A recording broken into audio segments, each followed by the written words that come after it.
Holy awkward TV movie, Batman! Tiki here. And BlueDragonFive. And welcome to the Main Street Cinema, the show where we discuss the finer points of filmmaking. Alright, Dragon, so we have reached something that we've been both looking forward to and, kind of dreading just because of the finality of it.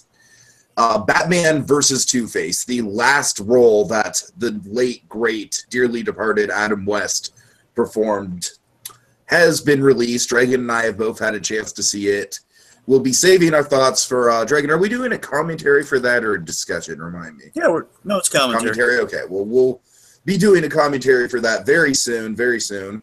I just need a chance to watch it and whatnot. But before we do that, we figured a good sort of penultimate build-up to Batman versus Two-Face would be to take a look at this frankly kind of bizarre, and I don't even really know how to feel about it, relic from the 90s.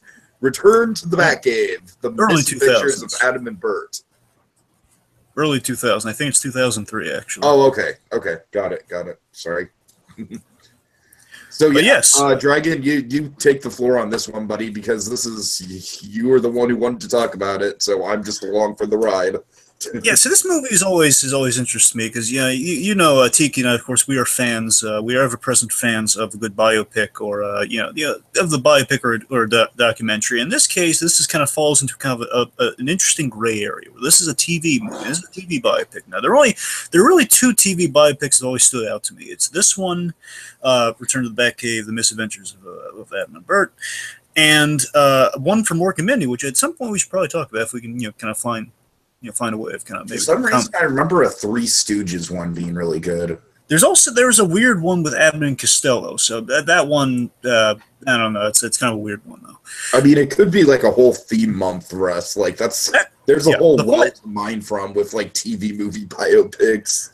But speaking, so that's my point. So basically, with the TV movie biopics, you have also there's an Isle of Lucy. There's one for Lucy, for I Love Lucy, as well. The making of that. I'm still waiting for that for the Kate Blanchett Lucille Ball movie. So you see, essentially, those TV movies, they kind of range in quality a lot of the time, and some of them are by number, kind of by the numbers. Also, there's like a Full House. I don't mean to keep naming. I'm sorry, I'm just getting wrapped up in it regardless. There's so many now I think of it because I was thinking, oh man, how can we really work like a theme month of that? But no, there's actually quite a number of them. The point is, some of them range from just kind of being by the numbers. Some of them range from by numbers to being quite unique, and this is one of the unique ones I found. Like basically after I was watching, I kind of happened upon the '60s Batman movie. I was kind of on a '60s Batman kick, and I was looking for any movies and documentaries and stuff. Of course, there are a few documentaries on YouTube, like the A&E biography on it, stuff like that. And I also kind of happened upon this. Honestly, I was like looking online, kind of happened upon an article kind of talking about that. I looked for it on YouTube, and eventually I found it. Return to the Batcave, where essentially the appeal with this one is that this is a TV movie, unlike the usual TV movie, because this one is done quite literally in the '60s Batman style, and it has kind of an absurdist plot, and it's really unique. It's really fun. Rarely do you see a biopic kind of done in the style of the thing it's depicting. So I thought it was such an interesting way of telling. Of telling the story of this, and honestly, with the other thing that's really appealing about it is that it's relative. I'm not going to say I want to say 75 to 80% accurate to what happened. Again, I'm not the aficionado on. I mean, I'm assuming like the Frank Gershwin having the evil plan that lasted for decades thing isn't accurate. It's bullshit, by the way. No, he doesn't gargle. Tiki. He's not the Gershwin that Mark Hamill was. Wait, how do you pronounce it? Gorshin. Okay, sorry. Anyway, but yeah. Of course, there's some plot embellishments, like that whole thing. But at the same time, I think it's pretty. Honestly, I do think it's pretty on money. And here's the reason why. Because this honestly is based on the autobiographies from Burt Ward and Adam West, especially Adam West. Adam West had a book that was called, I want to say, Back to the Batcave, which I hear is really good, and I would love to check out, but I haven't gotten around to it yet. And a large majority of this movie is kind of based off of that, and I imagine some of Burt Ward's book also made its way in here. So basically, these are all at least based on actual accounts. Some of them may be embellished more than others, but it's pretty pretty accurate. And that's the thing that's really impressed me about it. I mean, you watch that A&E biography, you're going to find a lot of stuff kind of matches up with this. You can kind of get like an extra bonus out of it. So I'd recommend kind of watching that along with this. The only, I guess the two things, Adam West, he preferred the book to this. You know, he was a little underwhelmed, but it's basically he wishes it was no one was really 100% on the script for this. You know, they felt, you know, they kind of wish it kind of it wasn't embellished so much, I guess, or maybe it basically didn't have a TV movie budget, I guess, perhaps. Can I jump in? I said, can I jump in? Oh yeah, sure. Yeah, I think this movie, it's you know, it's really interesting. I think the framing device is kind of the reason we go to it, because of course it does have that great stuff with Adam and Burt in themselves. And to be honest with you, Dragon, I sort of wish the whole movie was that. It's not that the biopic stuff is bad per se, except for one scene that we'll get to. Yeah. But it's, to me, it's like some of the drama is very forced, especially the section with Burt's divorce. While it is very accurate to the biography and whatnot, it just feels like it's forced drama. You know what I mean? Like some of it feels like, okay, we're just kind of running through the motions of a biopic, and so to me, it is sort of a mixed bag. It's definitely not perfect. I wouldn't be like super, you know, over the moon proud of it if I had my name attached to it, but I wouldn't be ashamed of it either, except for one scene. But yeah, sure. I'm with you on a lot of that. Again, it's not perfect, but it's unique, and that's a big reason I felt, you know, it's worth. I think it'll make for an interesting discussion because there's definitely some polarizing stuff in it. I guess two real quick things, then we'll just get going. Like basically the plot that we're really liking with this little Adam and Burt kind of, you know, tracking the farcical, very 60s Batman-esque kind of reunion between these two. It is actually very in line with Adam West's pilot he did. Do you remember Look Well at all, Tiki? I've told you about. I think I told you about it during some of the other Adam West stuff we've done. Kind of rings a bell, but you want to just remind me? Yeah.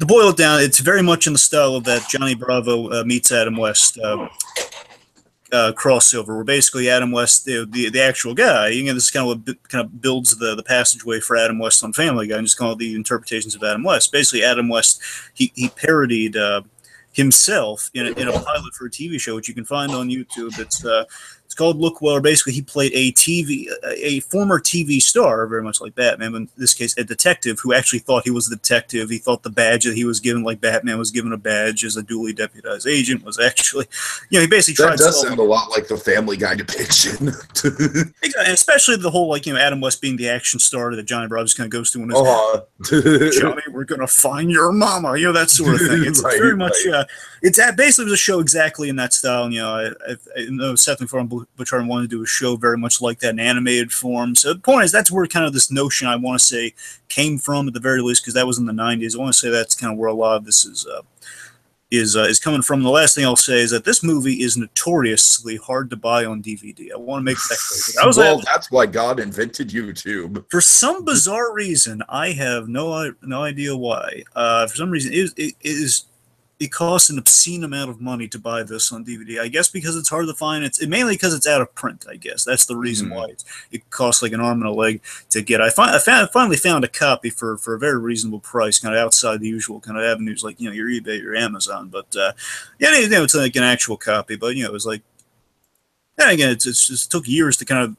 It took years to track it down. I'll say that much. So thankfully for the advent of YouTube, we were going to bring the commentary to you fine folks out there. So Tiki, set up. Yo. Set up the commentary? Yeah. Okay. So, folks, I have provided a link in the description if you want to go to it. It'll take you right to the only copy of this on YouTube, so hopefully that sticks around forever. And, you know, like everything on YouTube sticks around forever, right, Trick? But anyways, for the time being, this will be a good way for you guys to get into what we're talking about. If you don't want to follow along with the commentary on the actual thing, feel free to watch this as a podcast. We'll do our best to describe what's happening and just kind of keep our conversation sort of generalized. There's going to be a lot of weird stuff to get through in this one, though, so I do kind of recommend you watch along with us. So, all right, and I'm going to count up to 3 and then say go. Everyone get onto timestamp 000 on the video, and When I say go, press play. All right, you ready, Dragon? Yes!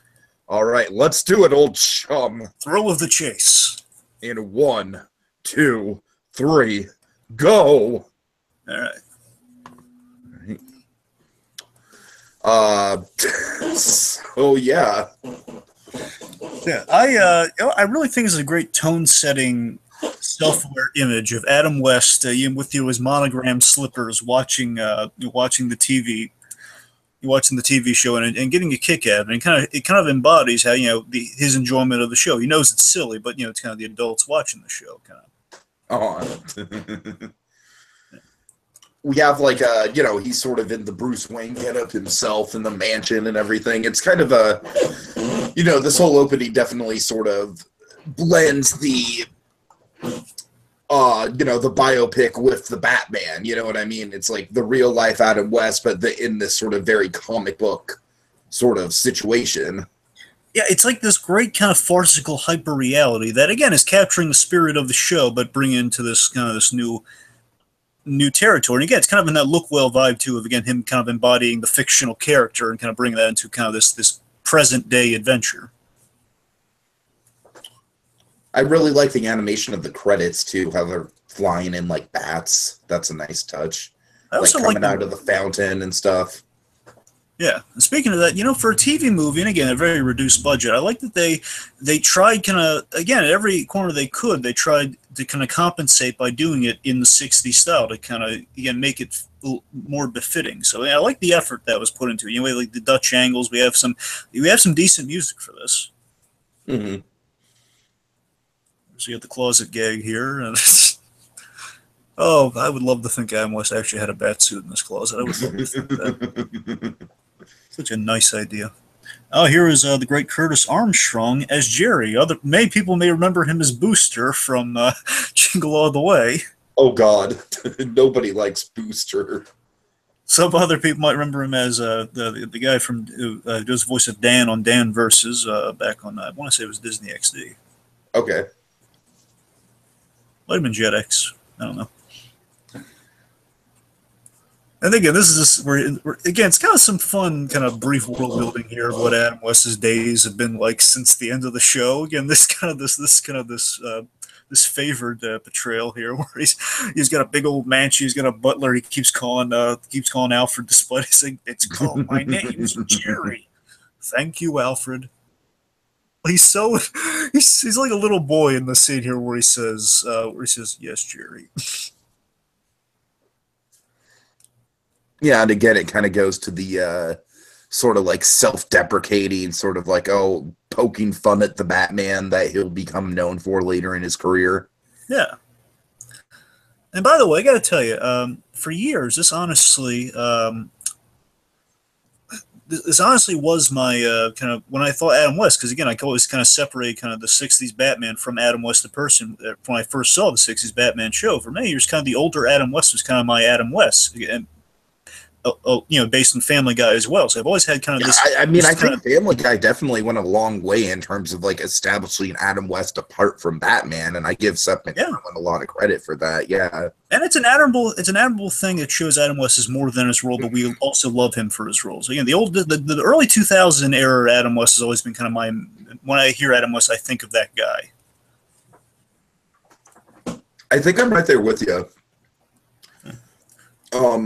And he was also on a lot of nostalgia shows and stuff like that, like VH1 shows and of the era countdowns, documentaries, of course. Oh, certainly. Of course, the '89 campaign. When '89 was kind of being. But again, that was kind of a sad kind of promotional thing in the career. They were kind of promoting the end of their careers with '89. Right. So here, the dynamic duos coming together. Yes, and this is really sweet. I found out that on some of the bonus features for Batman vs. Two-Face, have actually revealed this is actually Adam West and Burt were in the Guinness Book of World Records now for having worked together for at least 50 years. I think they're the only two people in show business who worked together for 50 years. And you know what? It really shows. I mean, like, everything from this movie to their work on the animated 60s Batman movies, it's just like they have such an infectious chemistry with one another. It's like you can just tell it's like they just really love working together. Yeah, I mean, these two guys, they feel like friends, and I do like seeing their friendship portrayed in the flashbacks. That's the arc I really do love in the flashbacks, seeing kind of how these guys meet and kind of how they're influencing each other. So that, to me, is like one of the strong elements of the movie, just seeing these two characters, well, the actors slash characters in this case, because they're, I mean, always learned a little bit in this movie, but yes. Yeah, I'd tell you, apparently I love Burt Ward so much in this movie. So he's so funny to me in this movie. Mm-hmm. Hey, Burt Ward's always been good. I've never, honestly, I think it's the first place I saw kind of the older Burt Ward. I've always kind of, just having as Robin. Right. I mean, Burt Ward does kind of have that, like, ever youthful vibe to him. He's sort of like, he's like the internal barnacle boy, you know what I mean? Even when he's an old man, he looks like a little kid. Yep. And again, this is kind of a neat little, again, for a TV movie, I like that we have kind of a neat practical setting of, okay, there's a car museum that is hosting kind of famous movie cars, like, which is a common practice in Hollywood. A lot of the time they will just have I saw some famous movie cars at Universal Studios on the tram tour. I know, I saw it. Right? And again, I got something I'm gonna rock. But the gyrosphere wasn't there, Dragon. Give it time, my boy, give it time. Okay. Anyways. Yes, so again, here's the inciting incident, gets our plot going. Again, the absurdity of this it sells you on the special instantly, doesn't it? Again, the cell line is right here, that, okay, someone has stolen the Batmobile. Someone has stolen the Batmobile. And again, I think they step into the character so well. And this, for me, is like worth checking out here for. These two stepping back into the roles, even though they're not wearing costumes. They don't have to wear the cape and cowl. We don't have an old man joke of like, oh, look at them back in the costumes again. I love that we respectfully, we don't put them in the costumes again. One, they probably never allow that, but I like the fact we don't have anything like that. It's just we're celebrating the actors over the characters, but it's in the spirit of the characters. Sure. But and again, they're snapping right into it with kind of the old flourishes from the show, where the riddle kind of drops down via balloon, and it's like they're stepping back into the whole Robin kind of starts deducing the thing, and Batman corrects him or kind of pats him on the back. Right. Yeah, it's like it does have a good energy to it. It gets right into the 60s of it all. It's a good transitional flow. And again, here's that look well thing, and just kind of Adam West's like, yeah, let's do it ourselves. Like, Adam, you're nuts. We should wait for the police. That's sort of thing. Of course, this running gag starts here. I love this running gag. I don't know about you, Tiki. I love the running gag of Burt has to pay for everything. Right. Oh, I know it's already passed, but I also wanted to mention I do love the fact that when the Batmobile left in darkness, it's the cheap effect. But it's cool. It's the fact that they lit trails like the Back to the Future DeLorean. Oh yeah, I like that too. It's a good touch. It's the little touches, folks. And again, they're making the most out of these little touches, which you got to give them points for. Well, yeah, and like you said earlier, it's like they probably did those little touches because they could afford them, and it would make the movie visually a little bit nicer. Yeah. Like the credits thing, like just here and there, you can see like these little practical touches. Yeah, and this is cool too. I like how we're kind of capturing kind of the Batman-Robin conversations in the Batmobile vibe here. And this is where a lot of the movie takes place too, which is really smart. These sort of like car scenes between Adam and Burt, because at the end of the day, like I said, Dragon, I wish there was less of the biopic stuff and more of just like the Adam and Burt on a road trip stuff, because the Adam and Burt on a road trip stuff is by far my favorite part of the movie. Yeah, I'm not sure what the cast what they favored more. I have no idea if they wanted more of this or if they wanted kind of a straight biopic. So I'm not quite certain where they came down there. I would like to think they wanted kind of the main the story you and I are kind of digging here, the kind of the pursuit of the Batmobile. But I will give a props here. I do like the kind of the memory lane plot device here of like kind of how we explain kind of going back to with the flashbacks here. They're kind of looking in their past for for clues for who would want to steal the Batmobile. Again, it's absurd enough, but it's like, okay, that's how we get our framing device. It's kind of. I mean, it is kind of I mean, that is the one thing I'll give the TV movie portion of it is that in a way it's almost kind of like a parody of the TV movie because it does work in this absurdist plot with caution. Yeah, and you're absolutely right. Again, it's by the numbers TV movie with the flashbacks, technically, but again, we're spicing it up with kind of the modern day homaging the show. Mm-hmm. I mean, we do, and again, they're very faithful. Again, from what I can see, they're very faithful because we do the deep cuts like the whole the Keeney and Popo show with the monkey. Right. Well, you know what I mean. Just, that's how Adam West started as Billy Wes Anderson. We cover everything. And the actors here are doing a fine job for as far as TV movies go. I'm sorry, you're gonna have to like clue me in on the actors. Jason Marsdale here. We got Jason Marsdale as young Burt Ward. You know Jason Marsdale. Name sounds familiar. Does a lot of voice work. He was the original Chester on Fairly Odd Parents. He okay, right. Yeah. Well, this guy has his voice down. Kind of I mean, that's one thing I'll definitely say. And for Adam West, it's Jack Brewer, who I think he's a really good, kind of a great unknown cast as Adam West. And I think he's doing a really good job. I think he looks the part. Really familiar. Not as unknown as I think, but I can't remember him anything else. But Jack Brewer, I think he's an excellent pull for Adam West. I think he does a good job playing the guy. No, I think both of them really. Brewer, I think, definitely brings the charm and the presence of Adam West, and like I said, in terms of Burt Ward, it's more like the voice more than anything else. But they both work well off of each other. Like I said, I think the problem with some of this stuff, not so much the early stuff, because I like kind of seeing this, the origins and the casting, and it's more sort of like the real life drama that sort of gets in the way that we'll get to later that I have a problem with. But as much as I love Burt Ward, again, I like I like the actual Burt Ward. I think more than I think Jason Marsdale does a fine job playing Burt Ward. But the issue I'm agreeing with you, Tiki, is that I think Burt's stuff is the most dramatized in this thing. Burt's stuff, and that's the stuff I can't pin down, like how much of that is factual, how much of that is exaggerated. Because I know he was in real estate. I know he wasn't really. There was definitely some really, really over the top stuff with his storyline, and like you said, it's like sometimes it's hard to tell if it's like supposed to be exaggerated, if it's just like kind of like standard like made for TV movie like over dramatization. It's a mixed bag tonally. It's like the running gag in this movie is that Burt Ward has the worst luck, but a lot of that is true. I mean, when we get basically all the stuff with him in the costume, I think is from what I can tell is 100% accurate. From what I can tell, because how he got the role, all of that's on the money. Because like again, all the stuff with him on the studio a lot, that's only all the stuff with the mayor. I know he got divorced. I don't know if any of that's true. Well, we'll get into more stuff, but it seems like it was really watered down and petty. Yeah, that's a thing. And also, let's make it clear here again. Like, there's always dramatic license, but at the same time, it's dramatic license versus kind of the melodrama. So that's kind of where we're at. And we already passed him. I want to bring. He's going to be an important character, but I want to make reference to him when Adam West was being not auditioned for the part, but when he was being offered the part, or his agent was asking for the part. I love Bill Dozier. Bill Dozier's the guy with the glasses in the scene. Of course, he is I always do the Bill Dozier impression at the end of our anime back.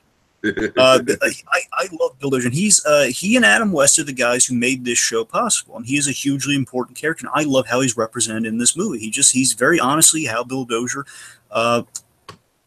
And one of my favorite scenes in the flashback stuff is when the three of them make the pack in the Batcave. Mm-hmm. And we'll get there. And again, this is all pulled from how it happened with Burt Ward promising very earnest. I promise you, sir, I won't grow anymore.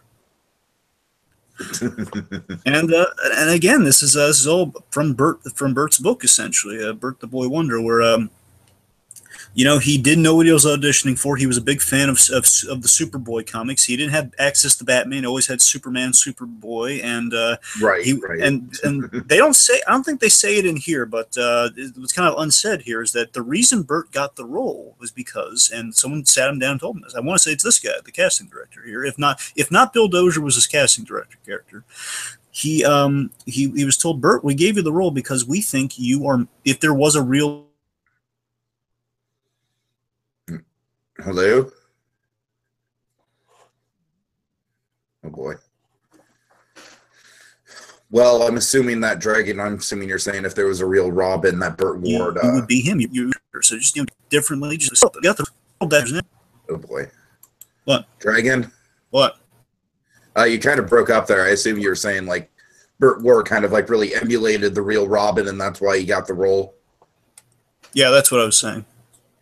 Okay. Yeah. Sorry about that. You're kind of you were kind of breaking up. I got the gist of it. Yeah, that's the gist, folks. Just he embodies a character, and we herald that sort of thing now with actors like Robert Downey Jr., Christopher Reeve, or Hugh Jackman. Again, guys who, and of course Ryan Reynolds, guys who embody the roles. That's kind of a neat little thing we had even Burt Ward back in the day. Yeah, sure. Yeah. And of course, Burt Ward, remind me, he had like acrobatic training, right? Yeah, he has a black belt. He's acrobatic training. He actually he was friends with Bruce Lee, of course, with the Green Hornet crossover, and they did. They did spar. I mean, Burt Ward actually beat him a couple times. The two, they were, they were friends. They were, they were essentially. Burt was kind of he acted as his own stunt double a lot of the time, which you see in this film, and he's very much as kind of he was buddies with this. I want to say he was kind of buddies with the other stunt trained performers. And this is the kind of stuff Burt Ward I'm talking about. It cracks me up here, where he just has like the delayed reaction of where he just realizes, oh my god! Basically, like I misread this thing. Instead of we're on our way to Arizona. We should have been going to the bar downtown, like a block away from the museum. Just Adam is already kind of like going crazy from like he drank all the water and he's like, I'm going mad, old chum. I imagine this is where they're having the most fun. This is like the stuff. I'm sure, yeah. I'm sure they enjoyed. And of course, the license plate, kapow. Right. You guys, this is the great novelty of pairing them together again after all these years and seeing they still got it. It's in a different context, but my God, these guys still got it. All we need is like Kermit the Frog, Fozzie Bear, and Paul Rudd. Oh God.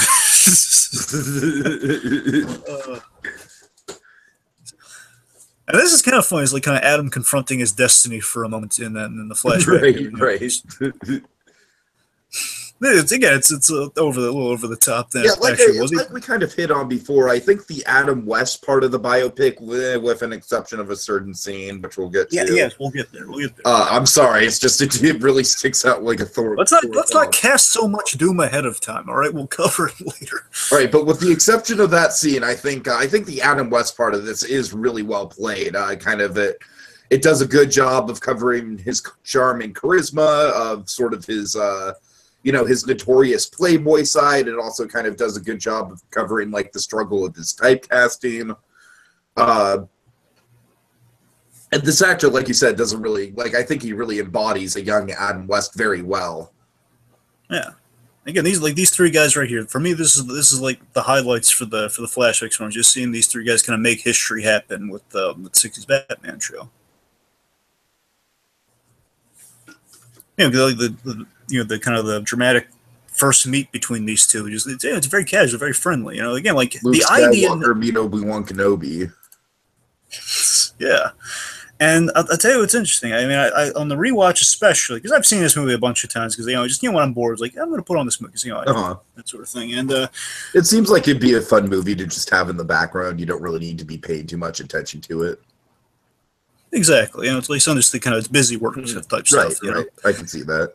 Yeah, I do like, and this is something I appreciate more on the rewatch. Between Adam and Burt, I like seeing their arcs and kind of seeing how they became friends because these are guys with very different acting backgrounds. Burt relatively nothing, and Adam, who again he was known for he was known for commercials, he was known for westerns. He was a known star, he was a known TV star. Mm-hmm. And these guys kind of changing each other through the course of this movie. That was really kind of a neat layer to it. I never saw the first time I was watching that. Like Adam casting a shadow over Burt, but then Adam not even being able to get out of his own shadow. Yes, and over time they kind of make each other better. They kind of meet somewhere in the middle, and we still see there's definitely still an imbalance today, but there's a really strong friendship there. So again, that's the stuff that's really kind of I think kind of really kind of underlining and strong there. Mm-hmm. And this is the scene I'm talking about. This is like if I had to pick kind of that one kind of flashback scenes, like Bill Dozier kind of introducing in the set. You know, I mean, because let's face it, it's so neat to see all these, all these set pieces and whatnot, because everyone knows the aesthetic of 60s Batman with the over-the-top, lab equipment and everything. Yeah, and Tiki, this is such kind of a sweet scene too, because it's that great kind of story. Like, you were going to make something really great here, guys. Shake hands, you meet each other. Bruce Wayne meet Dick Grayson, Batman meet Robin, and it's kind of funny. Kevin Conroy and Mark Hamill had a kind of a moment similar to this with Batman the Animated Series. It wasn't like it was basically a moment where after On Leather Wings aired, they kind of watched it together. They kind of basically, I guess the next time at work, they kind of showed up and he says, "Oh my God, did you see the episode?" "Yes, oh my God, it's so good." They basically realized, nice. After recording all the lines and everything, they kind of realized, "Oh my God, this is what we're making. This is amazing." So it's kind of a similar. Now I want to see a biopic of that. Yeah, but I mean, those two guys, they have a really interesting friendship too. I don't know. Again, there's a lot of stuff I don't know about that friendship compared to this one, but that's you're right. It'd be absolutely a great movie to watch. Oh yes, the narrator. So Lyle Wagner as the narrator. Again, of course, homaging Bill Dozier as the whole as of the Desmond. The narrator's name was Desmond Doomsday. He was never credited as Bill Dozier, but it was Bill Dozier as the as narrator. Right. So, unfortunately, Bill Dozier had passed away before this movie was made. Not right before, but he had it would have been so wonderful if he got to do the narration, man.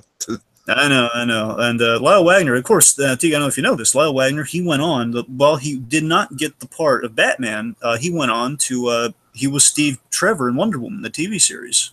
Oh, okay. No, I did not know that.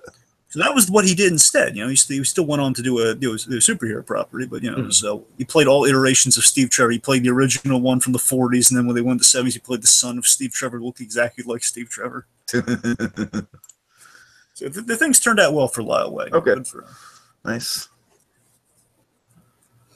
This is fun. I love how we capture the vibe of that bar from the first episode. High Diddle Riddle, I think it's called, where Batman walks into the bar. Batman, would you like me to take your cape or find you a seat? No, I don't wish to attract attention to myself. That whole thing. Yeah, it's like as the present day stuff goes on, it sort of becomes more and more like the 60s stuff. Yeah. It's a fun kind of build. Of course, all the bar patrons, all the henchmen, they of course are wearing very much like the Penguin's goons. The Penguin's goons wore shirts that said "goons" on it, so they all have kind of these descriptive black sweaters or shirts going on here. Of course, the lovely Julie Newmar as Catwoman returning. Oh man. And I tell you again, she's if the anime films have nothing but more evidence to this, I mean, she still got it. She still has she wrote. You gotta remember, Tiki, Julie Newmar. She's very famous for playing Catwoman, not just because she was the original and she looked good doing it, but more importantly, she kind of wrote the book on how to do the whole seductive Batman Catwoman relationship. That was all her. You get to see a little inkling of that in the flashbacks, but she wrote the book on the whole. She kind of teases Batman all the time romantically. Mm-hmm. Right. I mean, that's all thanks to Julie Newmar. She kind of had that idea instead of being kind of like, okay, Batman likes her, but she's on the wrong side of the law. Batman likes her, she's on the wrong side of the law, but she's really tempting. Yeah, I can see that. Yeah. Of course, Adam West, the love of dancing with Batman. I mean, when you're doing something with Adam West, when you're doing something with 60s Batman, it's kind of there's two things you have to do. You have to do like the fight scene with the speech bubbles, and then you have to do the dance. And you got to remember that first episode, that first pilot. The whole in the Riddler episode, the first one is where all the iconic Batman stuff really comes from. People reflect on the series. Sure. That's where you get the Bat 2 see it. That's where you get the bar scene. That's where you get all the. Also has like the darkest moment where actually someone dies in the first episode. Oh wow, really? Yeah, the only death, I want to say the only death, if not one of two deaths in the entire series, not counting Bruce Wayne's parents off screen. But yeah, it's cool. Oh, by the way, here's a kind of a cruel joke. Unfortunately, while this is being made, this is of course during the copyright dispute. So unfortunately, all the clips you see of the show are not from the show; they're from the movie. Oh God. Which means technically Julie Newmar never appears in those Catwoman things. Oh, That's Lee man. Merriweather. So that's the sad joke. So basically they had to obscure it in places, and like that's why Adam West is watching the movie instead of the show, because they still it was never released on DVD. Yeah, because like infamously, like everyone who wanted to get their hands on 60s Batman knew, like, yeah, I know the movie's out on DVD, but what else, man? Give me something else. Get rid of that little TV Land logo, darn it. Also, by the way, I love that like kind of little transitions there. I love that it's the Batmobile for the majority of it, because we're looking for the Batmobile. Mm-hmm. Let's see. Okay, here's a fun fact, Tiki. You're going to enjoy this. Wally Wingert, he actually did the costumes for this movie. Did he really? Yes, Wally Winger, of course, big collector, and big 60s. Because I was going to say, like, it'd customer. be fun if he played Frank Gorshin in this episode. That would have been great, but he just doesn't look like him. That's the problem. Yeah, right. He doesn't. Yeah, he's kind of a sort of Frank Gorshin. But yeah, it's I think he did a good job, because he's done all the research, basically how to make the perfect to actually talk to the original show. So this is a really accurate kind of for a TV movie, it's a very accurate kind of what the 60s. I mean, he does love his vintage stuff, so I imagine that played a part in it. Of course, that's because we're replicating the exact same materials, because basically the suits were dyed. They were the gray on the suits really dyed in like a material that made it look great, and that's why it photographed so well in the HD stuff that's come out when the show was released. That's dyed to be a very specific color. This is just kind of like, that makes sense. Yeah, because that is one of the things about 60s Batman, is that it looks really good nowadays. Like, because again, they went the extra mile with really the costuming. Well. Yeah. And again, the impressive thing is what the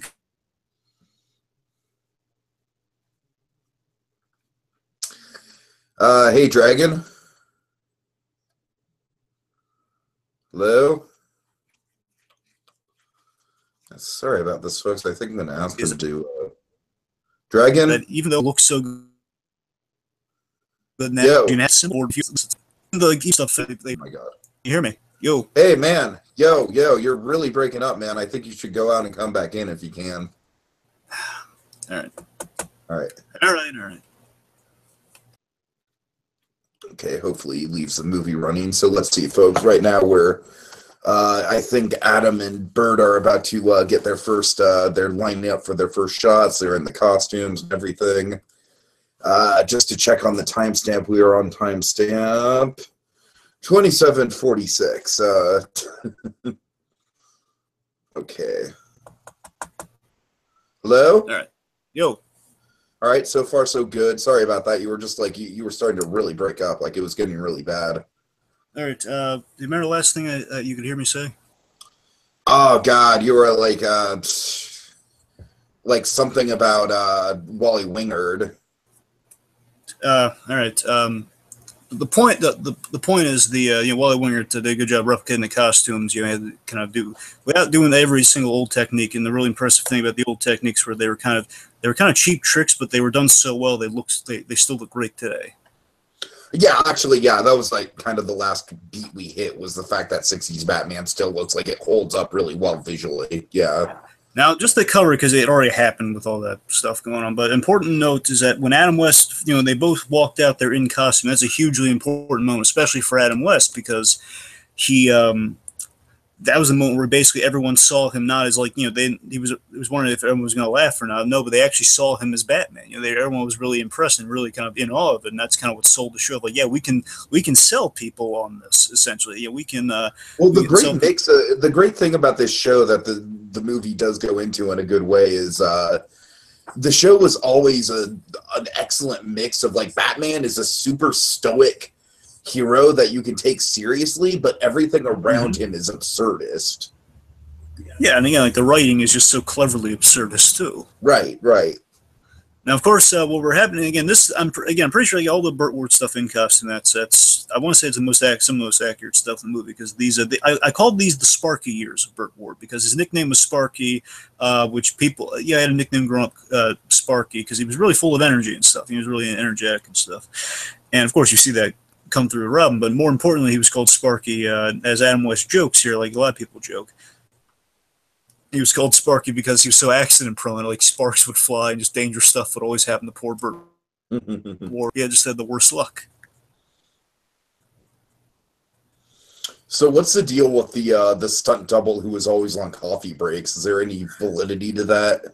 Yeah, again, Tiki, this is all accurate. Just and Burt Ward's talked about this at the Comic Cons, and you can find this on record. Fat Man on Batman. Burt Ward's talked about this. It's just that because Adam West was the bigger known star, he got I want to say he got preferential treatment, but he was also he's Batman. The show's called Batman, and of course Burt Ward was starting out in the industry. I want to say there was kind of a class system going on there a little bit, and that's why the Adam's stunt double was always off for coffee instead of Burt Ward's.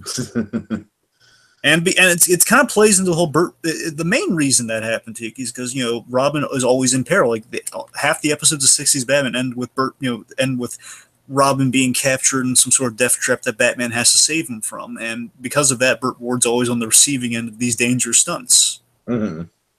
That's the main reason for it, I guess. Makes sense. Of course, we introduce Frank. This is a great montage. I mean, I think. Yeah, this thing with the doctor, and again, this is true. Like the first week on the job, essentially, the first week or two, he was in the infirmary like every day. Right. I'm sorry, you were about to introduce the actor who played Gorshin. Yes, we have our Frank Gorshin actor, who I got to tell you, I don't think he's my favorite. I think I don't know much about Frank Gorshin outside of the '60s Batman. I mean, I've seen him on the Dean Martin roast. That's about the most I've really seen of Frank Gorshin. Based on that, I mean, I think he's characterized right. He's characterized as I imagine. I mean, here's the thing about this guy's performance is that he has to kind of perform into the weird sort of pseudo comedy thing going on that's eventually going to tie everything together. You know what I mean? Exactly, and he's playing on a different level than everyone else here because he's involved in the fictionalization going on.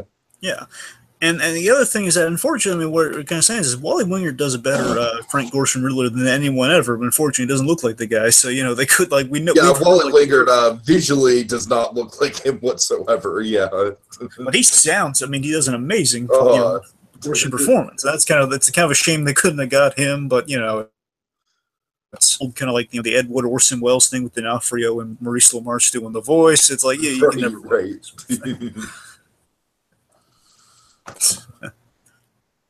And, by the way, I love this that the bartender we're gonna find here. The bartender is kind of funny in that he he's still getting money from Burt. One for the drinks, like $5 for the drinks, which are poison, which are intended to kill them. And later on, Burt's gonna be stuck paying for the place, and the bartender gets the cash and does not get a beating, which I think is really funny. Right. Of course, I should mention this here. It's all over this movie, but I really like the transitions in the scenes. I think this movie has really good transitions from present to the past. Some better than others, but I think on the whole, I mean, it's kind of they're neat transitions. Like when Adam West says, "Well, yeah, they called you a spark," and of course we saw the sparks fly quite literally, but. Well, life wasn't a day at the beach for me as you said, I do think some of them work better than others. But as a whole, they work pretty well. Yeah. But, I mean, the whole, life wasn't a day at the beach for me. And, of course, we see a giant kind of 60s Batman-esque surfboard being carried by a guy in the distance, transition to the beach. So you get some, yeah. And if I'm right, Adam West, he was married twice, and he did have kids from he had 2 kids from his first marriage. So I'm more inclined to believe the Adam West family, the Adam West family stuff is more accurate than the Burt Ward stuff. I think, I'm more inclined too, because I think the Burt Ward stuff, once we get there, is, like I said, it just feels like really forced melodrama to me. It feels like sure, that might have been an issue, but it doesn't feel like something that would bring down a marriage. Yeah. So there's certain things that I'm kind of like tiptoeing around with this movie that will cross the bridge when we get to it. But and honestly, so I agree with you. Like I said, I do think that the Adam side of things in biopic is feels more genuine than the Burt Ward stuff, I think, as a whole. Exactly.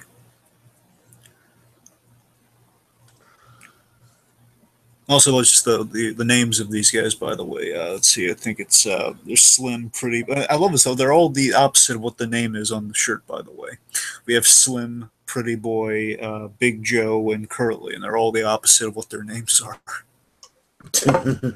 Bartender. Bartender is the only one that actually lives up to his namesake. Right.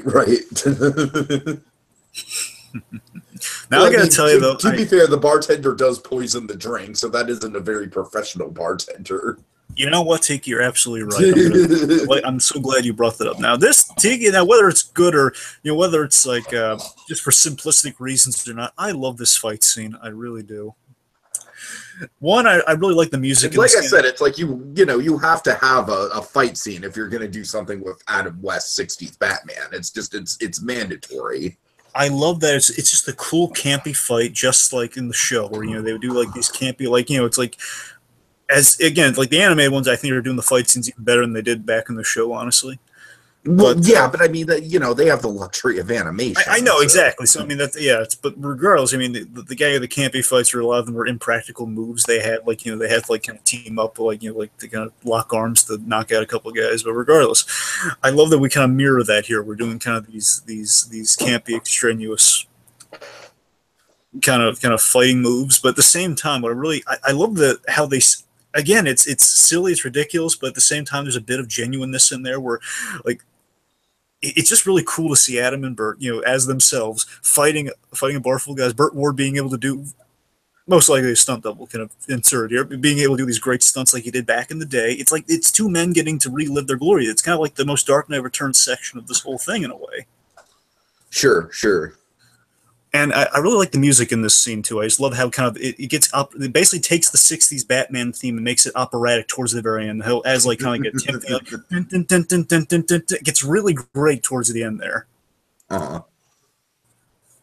So just again, for me, it's like this is a scene. Honestly, either I wish I had like a piece of score from, or I could just I would just fast forward to this part, just if I was just bored, just kind of just kind of going to like a scene because it's always kind of stuck with me from this movie. It's always kind of a fun little sequence. Like right here, this is the music I'm talking about here. Like the charged train here. Right. He bowls him over. But just a fun. It's entirely fun. That's what it is. It's filled with energy. It's very kinetic. It's a nostalgic flashback to the show in a way. It's like and they're embodying what they're trying to do with the flashbacks in stuff like this.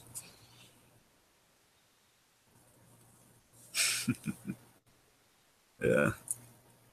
This Burt stepping on the guy. Oh god. Hey, it's also good. I want to say they shot this in. Again, I don't have any. Unfortunately, there's not enough information on this. No commentaries, hence the reason we're talking about here today. But unfortunately, I want to say this is all shot in LA and all shot in California and Hollywood, and because it looks good if that's the case. They really made use of their locations. I mean, I was just in LA like a week ago, and it does look pretty accurate to what it's like down there. So, like you said, if it isn't shot in LA, they did a pretty accurate job of representing it. Oh yeah. Oh god! And again, Tiki, this gets us to that thing you and I love. We love kind of the old PSAs from the '60s show. Where Yes. Basically, Adam West kind of valuing public transportation and being very heroic, just saying to the Vista Theater, we can't, of course, he's going as regular speed, making all stops along the way, but just always make sure to have proper change, old chum. Tiki, I would love to see that. Just see an episode of just see actually in full regalia, like Batman and Robin have to take the bus with the Batmobile kind of out of commission, and just seeing basically put them in this exact same situation. Right. I mean, I could see that. That kind of writes itself. That would be hilarious. All right, so is this where we're starting to get into the marital drama with? No. That's not yet. But this scene is great, and I love how this comes back. I know it's like it very much intended to come back, but this is really nice here. We get to see kind of the Batmania happening. Batmania was a huge thing, of course. We've had Batman, I want to say 3 times in history here. We've had you with 60s, we have 89, and we had it with Dark Knight. It was more Dark Knight than Batman Begins, let's be honest, because Batman Begins was like a sleeper hit, regardless. You had like kind of 3 hours of Batman, and this is the original, where it was just kind of sweeping the nation, and right here, the scene kind of implies that, the adults kind of liked it for, for the humor and for other reasons, hence kind of this woman who we're going to find years later, it turns into Lee Merriweather, which is hilarious. But at the same time, Burt Ward again, he's being looked to from the kids as a hero. He's the boy wonder. The kids look to Robin as he was always intended to be. Tiki, as this is the closest they can't be Batman, but they can work with Batman by aspiring to be Robin. So Burt Ward, he really shouldered a lot of that. Kids looked up to the boy wonder. Yeah, and he does a good job of kind of portraying that sense of diligence here. And this is shots, Dragon. This is one of my favorite moments of the movie because it's so much like Beatlemania. You know what I mean? Like Hard Day's Night. Yeah, and it's funny because again, Burt Ward and Ann West, they did a lot of they had a whole lot of public appearances. They've been to the baseball stadiums. They've thrown out the pitch. They've been there doing the anthem. They've done so many public appearances, and a lot of what you see is maybe not 100% what happened, but essentially it's what happened in other places where they would have to. There would be riots if they refused to come out at times, or if the guys you have to quiet down, or else we're leaving. We're going to walk off stage, and people would go nuts. They would have to run away like they just did. And also, I love how that telegraphs the ending of the movie. By the way, sign all the autographs and running away at the very end. Okay, so here's the Dragon. I would say that this is probably my. I'm sorry. I'd say that this is probably my least favorite scene in the movie. And I agree with you. Good. It's just it just feels so forced. Well, actually, let me amend that. I think the later thing I think that's the least fair. I think the later thing is more kind of like just because of like current events, it's just very uncomfortable. This, I think, is the weakest, like least well executed scene. You're right about that, and it's mainly because I say it because I think feels like so stock. It feels like, yes, this is what a biopic is supposed to do.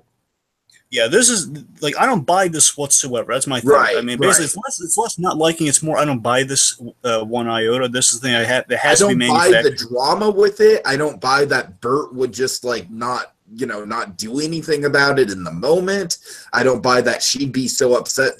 I buy that it would be an issue. I just don't buy that it would be like the main catalyst to them breaking up. Yeah, I mean, that's the thing. Basically, the way it is executed here, folks, and this is to give context what we're even talking about, because we're going to rant before. Yeah. Essentially, it's Burt's wife, Burt's first wife, and this, by the way, Burt was married an amazing amount of times. I want to say Burt was married 4 times, actually. But regardless, Burt's first wife here, okay, I'm sorry, I'm blanking on her name. The point is with Burt's wife here. She is... because Burt has to kiss him, which is not an uncommon thing for an actor to kind of do. You have to kiss the girl, even though you're not married to her. His wife is not giving him an inch on. He says, "Well, look, I have to." Burt doesn't want to have to kiss this one because especially with his wife there. He has to, and then he's holding up production. And Burt's kind of been this here, and the wife is not giving him an inch. His excuse suggests that she left him all because of this day of kissing. And like I said, it's not that I don't buy that wasn't an issue with their relationship. I just don't buy that was the issue. Yeah, it seems like saying it's the one. It's purely because, which is just completely it's unbelievable. I mean, it's very. Very possibly not real. Yeah, Dragon. I don't know. You might be breaking up again. Say something. Try to say something. What about now? Yes, I mean it's so far so good. It's a little iffy. All right. Just keep rolling and see what happens. All right. This is nice here. Basically, the one good thing that does come from Burt's marital issues is that we get to juxtapose it with Adam's marital issues, and we get to see again how they're kind of learning from each other here. Where basically Burt says, Adam to kind of try to make his marriage work.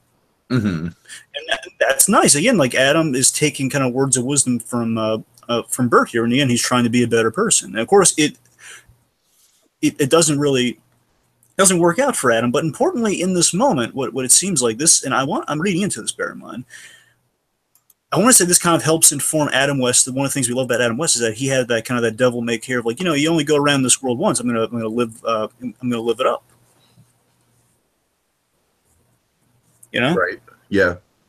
That whole basically Adam West is going to have fun with life, that sort of thing. Where I can't have the perfect marriage, I can't have the perfect life, but I'm going to have fun with things. Which is why Adam West, as we know him, is kind of a guy who's game for anything. Like, of course, he's done all the ridiculous stuff on Family Guy. This is a guy who's game for anything, game for having fun, making people smile, making people laugh.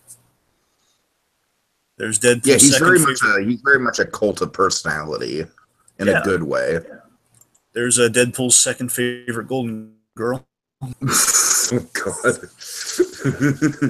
Great Betty White. Oh man, you gotta love these wall setups and how they're done practically. It's again, I feel like the wall climb is right up there with the fist fight, and and then also the what was the other mandatory thing that I mentioned?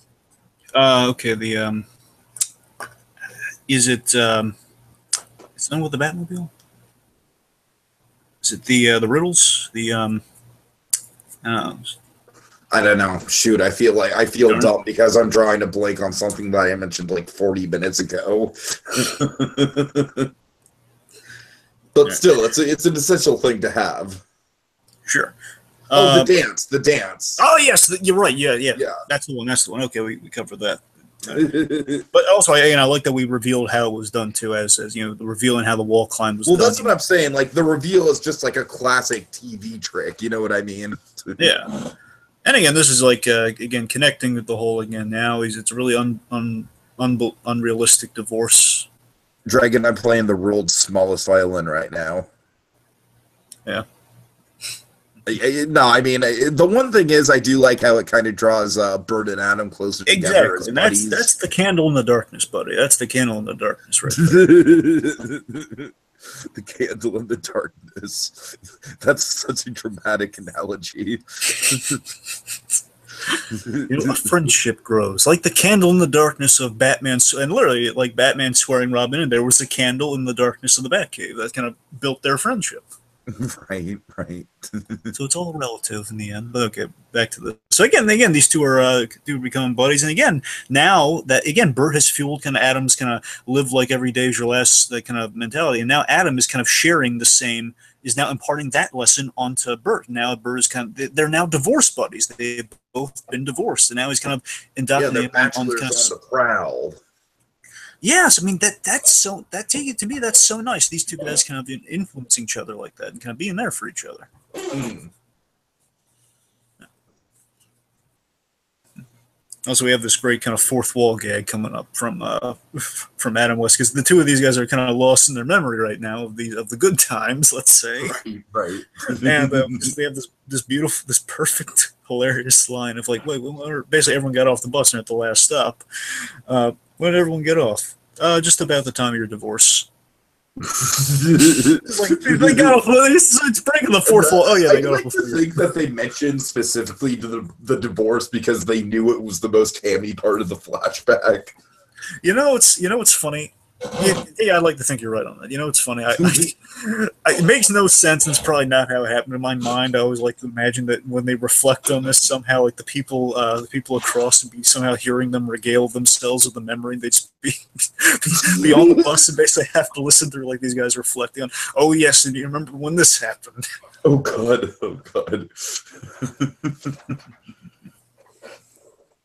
Yeah. So it's kind of we have come up here with the Vista Theater. It's kind of a great and this is something I encourage everyone who has the DVD of the or Blu-ray, however you have it, of the Batman 66 movie, is that has a great commentary that is very much in the style of what they're doing here initially. It's there is a kind of a commentary / mystery science theater. Oh really?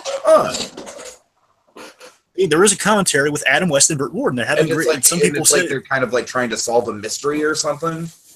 Well, no, they're not trying to solve a mystery, but they're talking. They're talking through the movie and they're reflecting. They're having a good time. It's like very much like a mystery science theater. It's almost as entertaining as the movie. These two guys doing commentary on the film.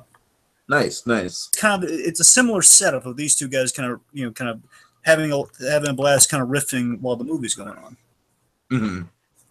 So it's kind of fun. In this case, we have it motivated by plot, but it's kind of a similar notion. And again, it's a cool little shot here, by the way, like the spotlights on the two seats. Well, again, they're making the most out of this budget, man. Yeah, for sure. And of course, I taking this thing I appreciate on a rewatch here.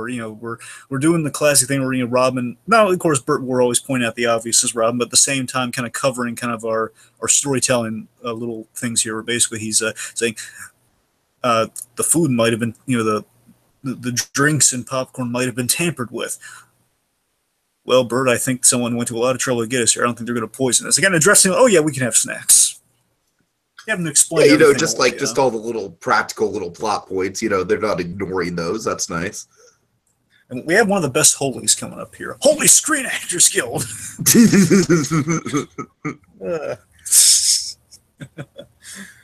Holy Screen Actors Guild. Basically, all the and this was a clever device, by the way. How we established the villains before we really meet them in the flashbacks, because we had like a brief cameo of like our young version of Julie Newmar in the flashback. But aside from that, this is like a great way of kind of establishing the villains that we're going to see unfold here.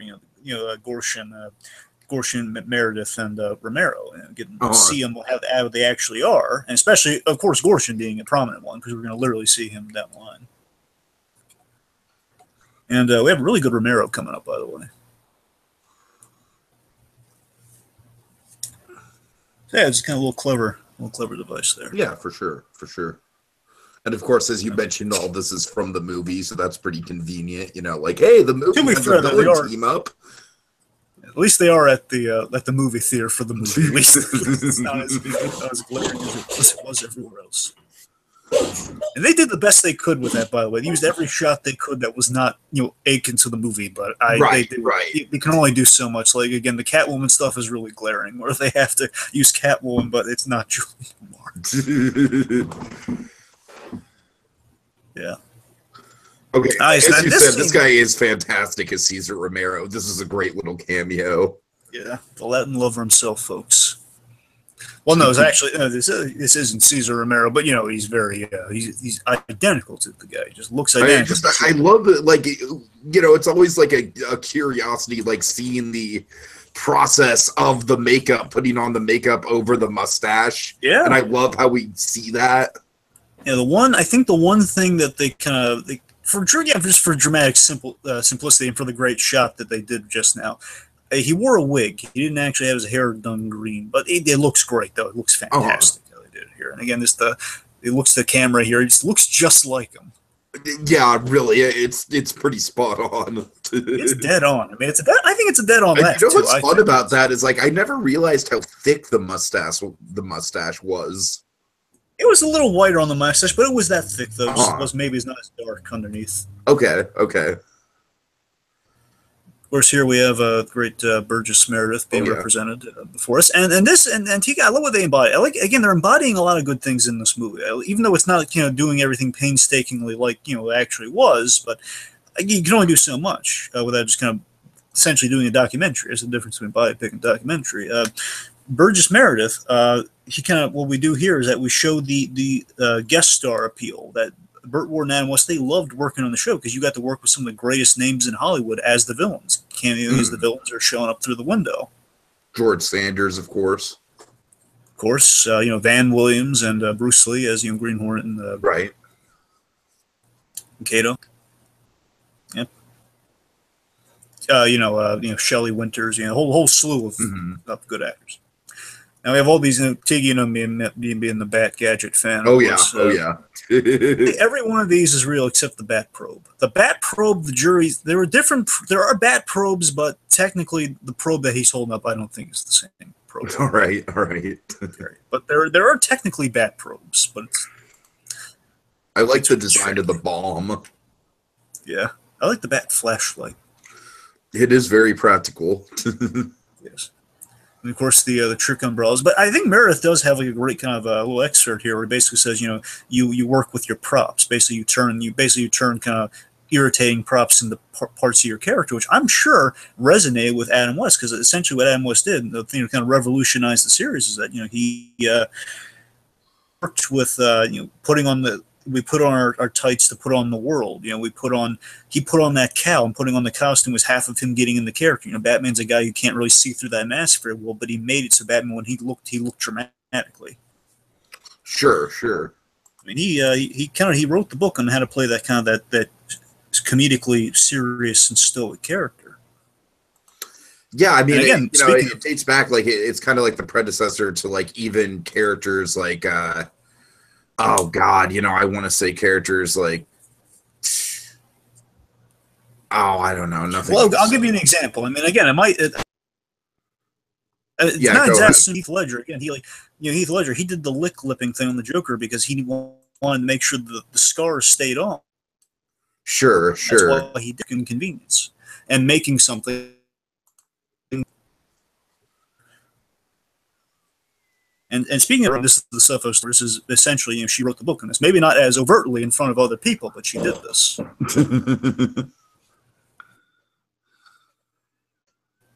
And a few of the gags from the making of the show, the whole stirrings in my utility belt, they worked it in here and there. So that's the dramatic, this some out there flourishes. Yeah. I don't know. I'm sorry. I saw you say you're kind of cutting out again. I don't know. Okay, what's the last thing I said? Well, you're talking about like Julie Newmar and Burt Ward, but I kind of like got it in fractions. Yeah, I think you better go out and come back in, man. Just to be safe. Entertain the people, okay. Entertain the people. All right, folks. Well, so. I love how he puts me on the spot like that. I'm like, well, gee, now all the pressure's on me. I don't do well under pressure, but who does do well under pressure? Adam and Burt, as they're trying to solve this heinous mystery in the movie theater. And like we said, kind of a good transition from the movie theater stuff into the flashback. Here we have Vincent Price. Don't know the actor offhand who's playing Vincent Price. Not necessarily the most accurate representation of Vincent Price either, but, what can you do? At the very least, the whole set piece looks like him. Dragon, you there? Yes. Do you know who our Vincent Price is? I can't recall the actor, because a lot of these guys are kind of they're kind of unknowns. They're like one-on. That makes sense. As I was saying, I don't think this guy does the best Vincent Price voice, but at least the set piece and the egg fight and everything is pretty fun. This egg fight, it's funny. Abbott and Costello did this sort of thing all the time, where they had pie fights while they're making shows. Oh yeah, Abbott and Costello were like the masters of the food fight. Yeah, I mean, they would have the blow off steam. That's how they would kind of have their vices. Their vices were pie fights and gambling. Their vices. I want to behind that because Burt, he was counting lines and can't memorize all these lines. Trim it down, or give me more dialogue. So I'm like Adam West. It was at a certain point, basically during the Egghead episode, they kind of wrote in there for they like the director and then the writers. It would say, hey, egg Robin a few more times. So was the Egghead episode specifically? Yes. That's accurate? Okay, that's interesting. Yeah, that's accurate. It's basically, they would tell him, like, hey, actually, instead of throwing one carton on Robin, slamming one carton of eggs on Robin's head, hit him with two. He says, don't you like Burt? Oh, we like Burt, but Burt likes Burt too much. And that was like how the writers got back at him, and then basically afterwards, Burt Ward said, I'm never telling you guys anything again. You guys just do what you do. Right. So again, Burt Ward, he was kind of following in Adam's footsteps to a certain degree as well. As we're going to see in this, there were some egos on set at times. Sure. And again, I like the diner thing here. And of course, I love the little reveal with Lee Merriweather. Like I said, I love all the little road trip stuff in this movie. It's definitely the highlight. It all works so well. I love all the food items, by the way. I'm just gonna say it, Dragon, because it's on my mind and it's kind of eating away at me. All right. Yeah. When they cut to the bacon and eggs, it totally reminds me of the Goofy movie Bacon and Eggs. Oh yeah, you're kind of. Oh yes, yeah, you're kind of right. Which, I mean, as we've said, folks, Goofy Movie has some of the best food animation ever. So. At the very least, the best breakfast animation. Well, yeah, but you've got that pizza too. Yeah, so. you're right. You're right. I'm saying the breakfast kind of.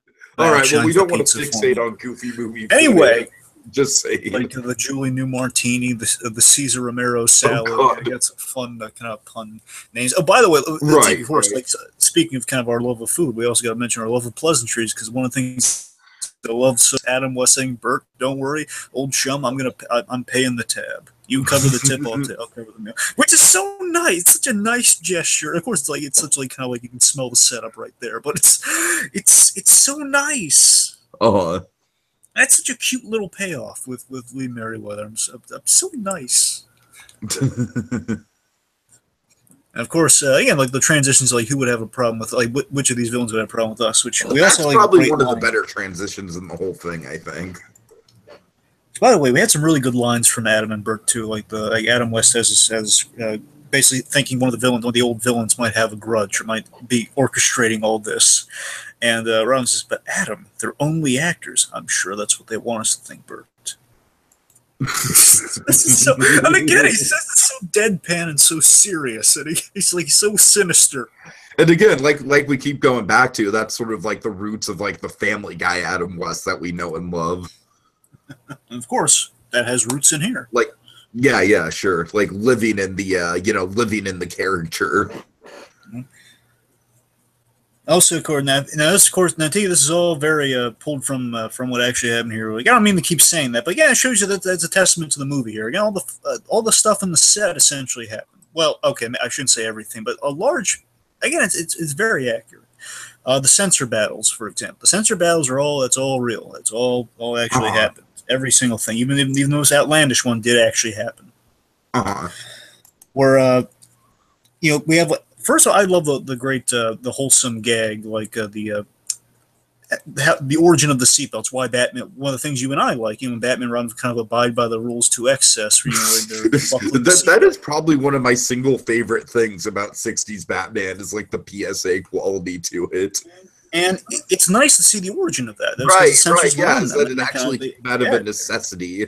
And this is an actual thing Adam West did. I know we're kind of conversing over what's happening. We'll cover in a little second here, but I love it was really clever, and Adam West, the way he got around the censors here, what he would do, Tiki, is that he would do multiple takes. He intentionally flubbed takes for like a whole bunch of takes, basically because time was money in film back in the day, and he would improvise on the last one because he knew they had to use that one. So that's how he got everything in, like the famous line. Robin, I'm so glad to see your first thrust into manhood. Oh God! Yeah, it's that sort of thing. And of course, I call this the Battle of the Bulge. Boy, here we go. And again, Tiki, even though it seems outlandish, this one absolutely did. This one, it doesn't really. To be honest with you, it's so specific that it's believable. You know what I mean? Yes, and Tiki, for Burt Ward's sake, and you never really goes into a whole lot of detail on it. I mean, he's covered essentially what we see here, but I tell you, for his sake, I hope that the effects weren't permanent at the time. God, right? I say that because just such a horrifying notion of you take these mysterious it's pills. Practically like Cronenberg body horror. Yeah, it's such a horrifying notion. You take these pills, you have no idea what they are, and they let's just say they restrain you. Oh man! Say that much. but yeah, and again, because the Catholic Legion of Decency was on them for like how Robin fit into his costume. It's absurd, but there's some stuff you can't make up.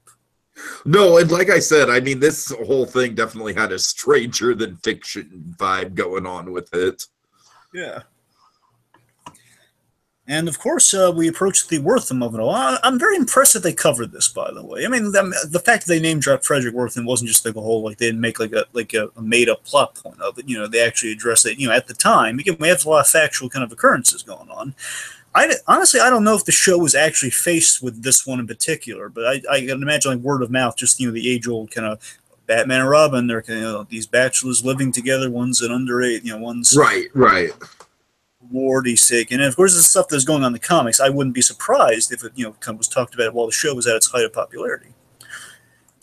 But yeah, the Frederick Wortham of it all kind of putting that out in the atmosphere, and hence the emphasis on Aunt Harriet. That's a big reason Aunt Harriet was in the show. It kind of helped dispel that, I guess. Uh-huh. Yeah. Of course, that's a reason we have, like, now in the animated stuff, we have the Aunt Harriet, kind of the innuendo jokes with Aunt Harriet about, like, okay, maybe she knows what's going on. Which, of course, Return of the Cape Crusaders kind of loop back around and referenced in a great way. Yes, I mean, I love that we can now look at that and we can right. We've kind of done that in a classy way, you know. Sure. Which also, by the way, so you know, the fix in the comics was that there was a period, again, this is all in the 60s when this was kind of happening, 50s and 60s with this in particular. You know, that's why Batman and Robin were forced to date more in the comics. That's why they were dating, you know, Batwoman and you know, dating all the variations of Batwoman and Batgirl. I mean, the reason why Batman doesn't date is that it just doesn't work from a storytelling level. Exactly, but you know, but there are also some weird things that just don't hold up. Like there are some out of context panels that are really bizarre. I'll say that. Just I'm sure. Yeah, again, that was like, it was a thing of, like, you know, it was the back in the day things were. There was here. Yeah, I want to say something nice about this young lady here. So this young lady, I do know who she is. She is Nina West. She is Adam West's daughter from his second marriage. Oh, okay. Now, Nina West, I'm always so, she seems so lovely. She seems really nice. She's the reason. She is the reason that Adam West, his delightful daughter here, she is the reason Adam West got a star on the Hollywood Walk of Fame. She worked with Ralph Garman to get him that star. Oh, okay, that's fantastic. Yeah, and she's every time I see her in interviews, like in that documentary, which Dragon, one of these you know days, what? Because of the subject matter and because I just talk us through the scene. All right, I literally don't want to say anything. All right. My point is something we especially given like it's literally Adam West's daughter and it's Adam West and I can't touch this with a 10-foot pole, Dragon. Okay. All right. So, actually, her husband, James Tooley, he did the documentary starring Adam West, which, you know, don't rush for it, but at some point maybe we should talk about it. You know, that's a good documentary on Adam West, and it's about him getting the star on the Hollywood Walk of Fame. That was done by her husband, which is Adam West's son-in-law, and you know that's kind of like, you know, she's always been kind of a champion for her father. She's always seemed really nice in the interviews, so that's kind of nice. I like that she got a little cameo here. I can assume Adam West was, you know. Wait, I'm sorry. This is not the Batgirl actress. No. Oh, thank God. Why? Oh. Red hair, Tiki. You can imagine why I was so uncomfortable. Red hair, Tiki. Anyway. Oh. Batgirl has red hair. Oh, that's such a relief. I've only seen this once. I'm sorry. I'm watching this without audio. Oh. God, that's such a relief. Is there anything you'd like to say about Nina West now you're not so scared? Yeah, I mean, first of all, this character is kind of bizarre, though. Like, you know, again, it's not as awkward as the character I thought she was playing, but it's still kind of weird.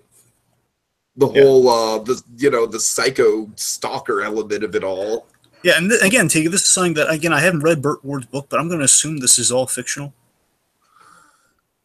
I've actually heard there's an air of validity to it, but I know he was a ladies' man as well, because again, women loved the Boy Wonder. They really did. And of course, you see again with the whole Catholic Legion decency thing. If I were to guess, I would say the truth kind of lies somewhere in the middle. Like, it probably wasn't anywhere near as traumatic as this, but he probably did have like some sort of like, because I don't know, like, this is very over the top. Like, this is like, you know, she's swinging the knife pretty damn wildly. Like, she's, you know, she's swinging that thing like Jack Nicholson to The Shining, you know. And of course, as she mentions, you know, she like, it must have been how Anthony Perkins felt in Psycho, which I love that for the timeliness of that reference in the 60s, by the way. But, right. Regardless, it definitely feels embellished. I mean, I'm sure crazy stuff happened with the girls that Burt Ward and Adam West, honestly. They both took him a lot of women. To be honest with you, it didn't bother me as much as the divorce stuff did, just because stylistically it felt like it fit in more than the divorce subplot. It definitely sticks out. It's like, okay, some of them smells kind of funny about this. Yeah. Okay, let's see. And I believe here we have the Lee Merriweather reveal here. Of course, her or as the waitress, and again the Batmobile. Nice here, a little callback that, oh my god, when they're both in all like, oh, that was the girl from way back when, it was a permanent marker after all. And again, I wonder if there's actually, of course, it's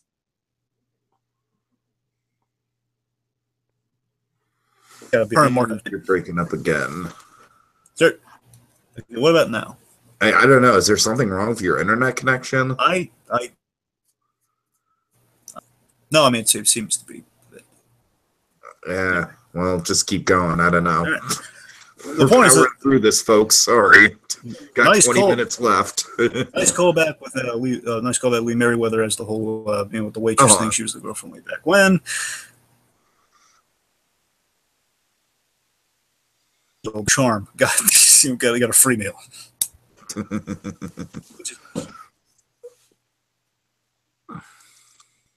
So these oil marks kind of making perfect arrows. Yeah, they're very symmetrically, like you said, they are very symmetrically perfect. I love how they're talking about the narrator. By the way, I wish whoever he is, I wish he had more faith in us. And now eventually, Burt hears Burt. Yeah. Mm-hmm. Again, this is nice here. I do like. I do love the very appropriate locations for what the masterminds plan are to walk them through their path. All right, you know what, Dragon? You keep going. Maybe it's something on my end, okay? All right. Since you've tried going out twice, I might as well try, because you're still kind of coming in and out. You can hear me fine, right? Yeah, I can. Okay, just a second. All right, well, I'll be right back. Just keep going. All right. So, folks, while we're on this moment, so, the old studio, it's kind of really well plotted how we're going to, very much like a classic studio backlot with all these props and, like the chairs being kind of set up here. And I tell you this, so, folks, as much as I love the stuff in the present, I will say this. I wish we could have tied in with the present day stuff, because, I mean, this scene here is a nice happy ending. Basically, this covers the eventual happy ending to all the strife that these guys went through after the show ended, where they were facing typecasting and not getting roles. There were some really rough years for these two. Again, the Starring Adam West documentary covers some of the hardships that Adam West faced. And we've seen it kind of. Yeah, we put a nice button over it, but my main gripe with this, like, it's a missed opportunity. It doesn't hurt the movie at all, but it's something could have made it better in my eyes. Is that it would have been really nice to see Adam and Burt learn something from these flashbacks, aside from just the whole Batmobile location thing. But I really wish they kind of came out of this adventure with something a little more. I think that's just me, but that's kind of how I feel about it. I wish we could have kind of made the flashback stuff a little bit more worth it, almost. Well, you sort of have to hit a balance, right? Like, yeah.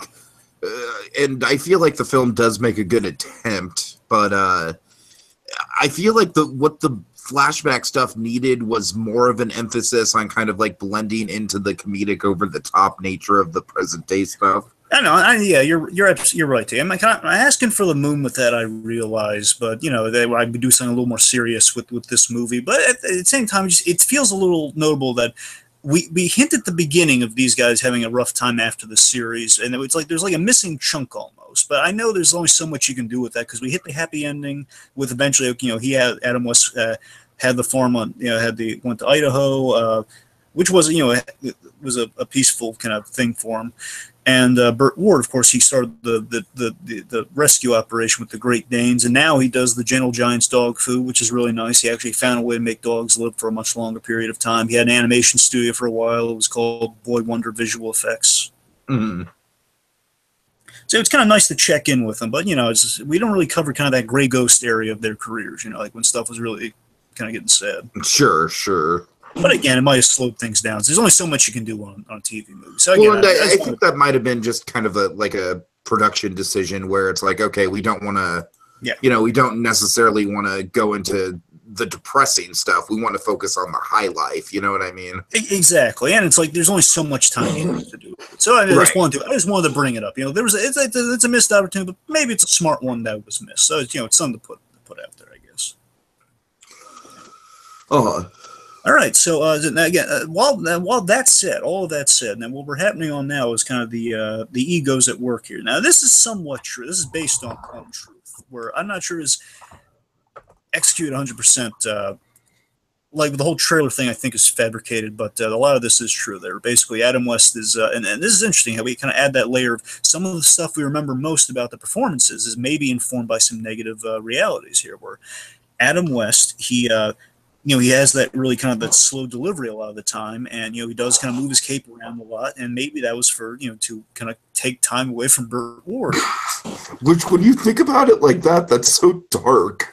It is, but it's interesting though, isn't it? Some of the stuff we really love is kind of motivated by the egos that work against these guys. Uh-huh.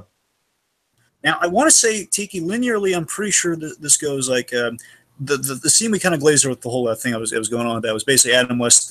We covered the movie by Adam West kind of being the ladies' man at the hotel. Basically, that was like a press conference around the movie, but it was so that way we've covered the first season. That one scene and the movie theater covers the movie, and basically them at each other's throats. I want to say is towards the end of season 2, if not just season 2 entirely. Makes sense. And again, importantly, they would have their tiffs, but they would be buddies. So they weren't like they didn't hate each other or anything. It didn't like completely sour. It's just they had egos at work. And Adam West, like Burt Ward has kind of said about Adam West, he was a guy who wanted, he was Mr. Hollywood sometimes because again he had the pedigree.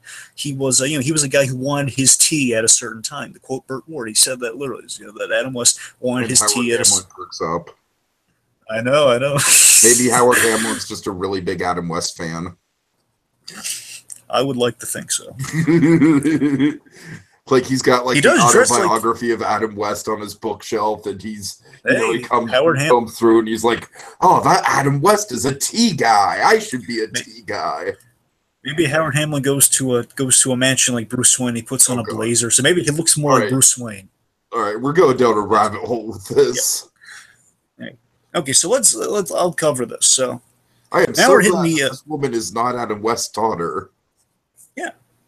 So I'll cover this. So basically, we're hitting the Yvonne Craig. So basically, we hit season 2 with again those two guys kind of butting heads, and of course we hit what's called the tremendous trio era. Where basically going into season 3, 2 things were stripped away. We did not have we got rid of the 2-parters, and they added a third player. They added Batgirl to kind of they were desperate for viewers because the ratings were a little down.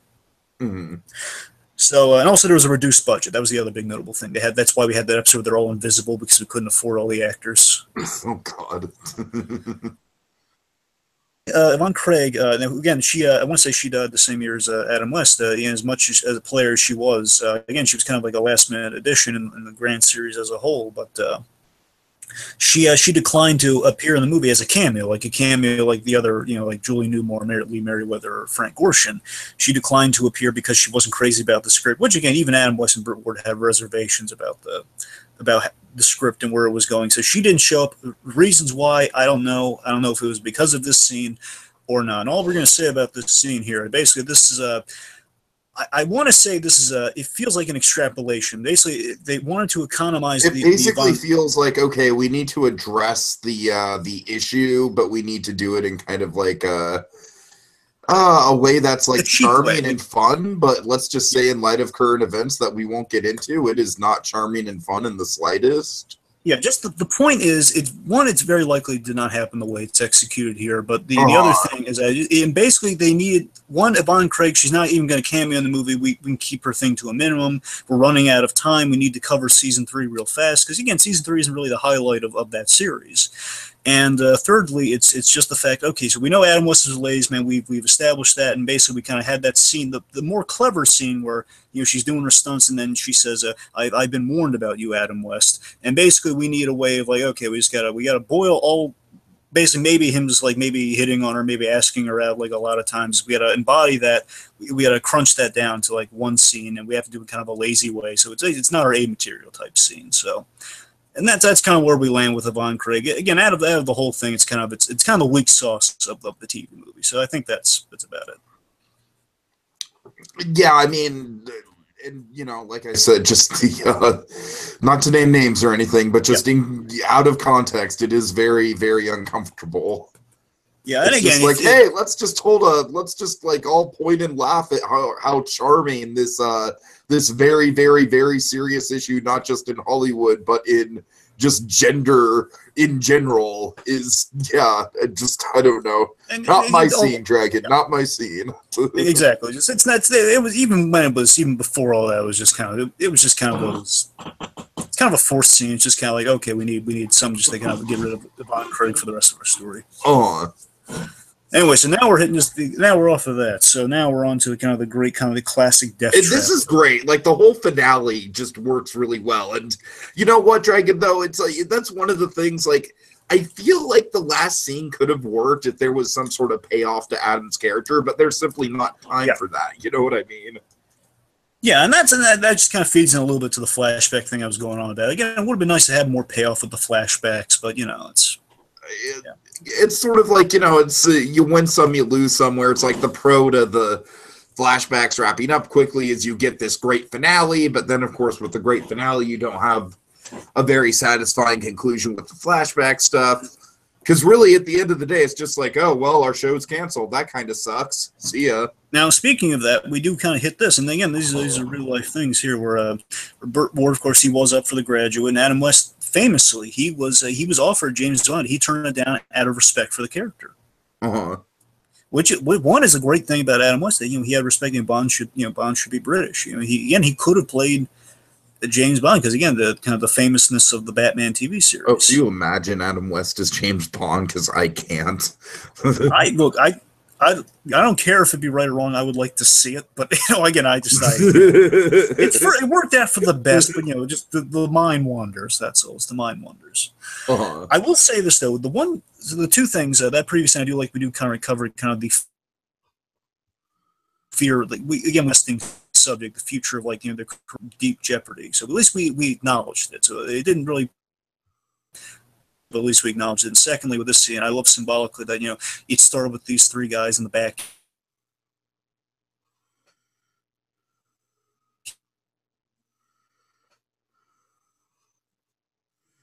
Curse you, connection. Curse you. We're almost done. We're almost done. God. I was making good points too, darn it. I know. I believe you. I'm sure you were. Just to boil it down. Oh, God. That was like the three of them. You know, it reflects them. That is no more. Darn it. Okay, this is awful. I'm sorry, folks. Take him through the Riddler thing. I'll be right back. Take him through the Riddler reveal. What? Take him through the Riddler reveal. Okay, so God, I'm so sorry, folks. I'll be right back.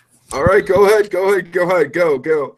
So essentially, folks, the big reveal is that Frank Gorshin has been holding on to the secret plans as part of, like, one of the props he took home from the memorabilia, and then it's revealed that he is actually the mastermind behind the, you know, the Batmobile and whatnot. I'm sure Dragon could explain it a lot better than I could, but oh man, it's crazy that this is the episode that we get all the technical issues.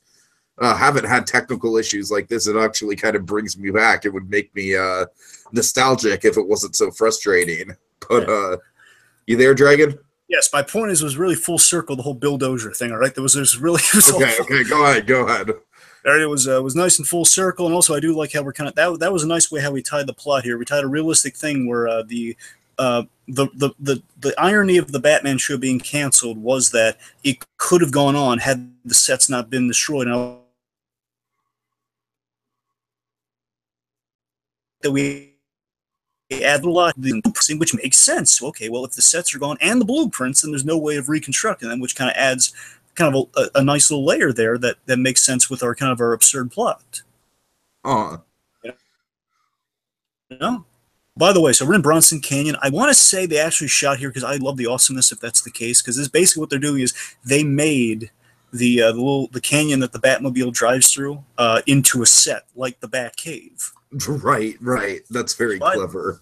By the way, Bronson Canyon is where Christopher Nolan walked through that canyon when he was coming up with Batman Begins. Okay. So a little history there. So you told the folks about Frank Gorshin being revealed and all stuff, right? Yeah, I mean, just the fact that he was revealed to be the bad guy the whole time, yeah. And Jerry. Yes, and Jerry, yes, yes. And one of my favorite lines is right here in Deliveries by Adam West. You're not a villain. You're an actor. This is so great. And again, we have like the Dutch angles, because they were crooked, and we have like all this kind of. It's shot just like the show, and it looks great. Uh-huh. And I like that they're calling out the cheapness of the TV movie too. By the way, they're kind of saying this is like some like kind of a recreation, like a cheap recreation of our Batcave. Right. Do you like the really fun too? Do you like the exclamation point tie that Gorshin's sporting on this? I don't know. Like, would it be so hard to just do a tie in the form of a question mark? Oh, it's like he's after revenge now. He needs a new gimmick. Yeah, that's kind of the thing I don't know. I just wish they would have gone with the Riddler thing. I don't really buy into the whole new gimmick. I don't know.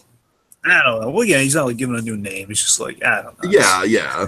I do love this though, and Tiki, this is really nice, and this idea that I love that Adam West's acting saves the day with how he outwits the Riddler, essentially, where he plays on the Riddler's kind of his Achilles heel, where he tells him Frank, and he acts it so well, and that's what sells him. And in a weird way, that does kind of like tie everything together, like the fiction and the and the funniness of it all. Yeah, and of course Adam West's props saving the day. And I know he did keep props from the show, so I don't know if he kept these three specifically, but I know I doubt the key of the Batmobile was actually kept. But I know he does have that Batarang. I don't know if he has a costume, but I mean I know he has like a few cowls here and there. He's got like a mock up, like a casting of his head. He's got stuff. But yeah, of course, getting out of the old death trap here, and again, putting them in this kind of this absurdist situation where they're kind of reliving the old show. But again, I like that it's kind of with kind of a fun little slant to it, no pun intended, where they couldn't disarm the bomb because one, they're actors. Secondly, they couldn't disarm it in time because it's right. Villainous contraption. And we have this guy here where, again, Burt Ward just cracks me up with this line. And I've actually echoed this to you recently, Tiki. Where we have the stunt double payoff, and Burt's reaction to Adam was, is just, why aren't you burned? I have a stunt double. Dang! Just that delivery. Dang! It's just sort of like build up for all the abuse he's taken throughout the movie. Yes, it's just so silly and so fun. And this is great. Again, Burt essentially is the punching bag for this movie, but it's a punching bag you love. Yeah, for sure. Where it says, Burt, use your cell phone. It's funny. I actually have a few recreations from the. I have a bat phone that's a bank that you can actually talk into, like the bat phone. I have a Shakespeare bust that's also a bank that you can turn the head, flip the head and twist it. It's kind of cool. And again, this is like that great kind of, them being the base of the height of Batmania kind of homage here, where they're signing all the autographs. Again, the kids and the adults, Adam West being the ladies. Man, it's a great button to put on all this, I thought. For sure. Okay. That's about it, right? It's wrapping up. Wagner. Yeah, right. Of course, we have the reveal. This is like kind of a fun, like kind of like Lyle Wagner screw you to Adam West here. It's a loving screw you. Basically, says if I play that part, we'd still be on the air. Of course, them being kind of up for the same role. Yeah, that's fun.